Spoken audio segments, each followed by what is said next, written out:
have we reaped the benefits of Brexit? Not yet, no.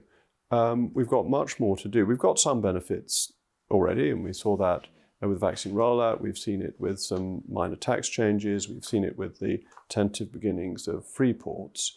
But there is a lot more that we can do. Solvency II could unleash tens of billions of pounds a year for investment in the economy. It's one of the biggest things we can do to boost the economy.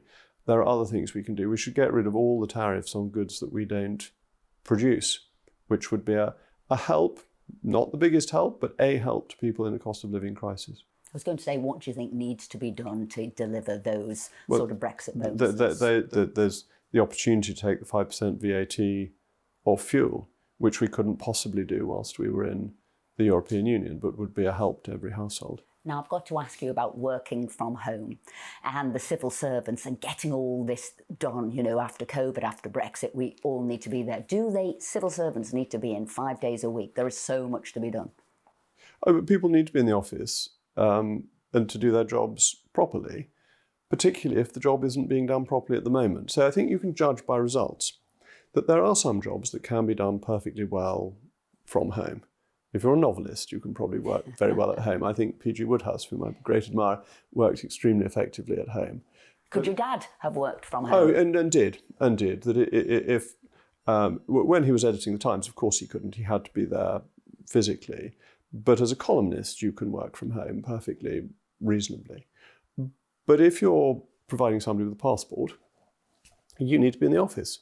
You can't allow people to be sending passports out from home. I was talking to somebody who rang the passport helpline, and there was a child in the background, and the person on the helpline had to go off to look after the child.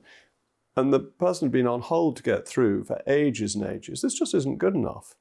It's not a proper way, and the helpline is outsourced anyway, but it's not a proper way to deliver public services. And I went yesterday morning to the government office in Canary Wharf. Really high-class offices, very expensive. And I went onto a floor, and I was told all the floors were the same. They have 400 desks on a floor, and I'd be surprised if there were 40 people working there. And people said, well, people are on leave. Well, they can't all be on leave. It's just not good enough. And people need to be back at work, and all the service needs to be perfect.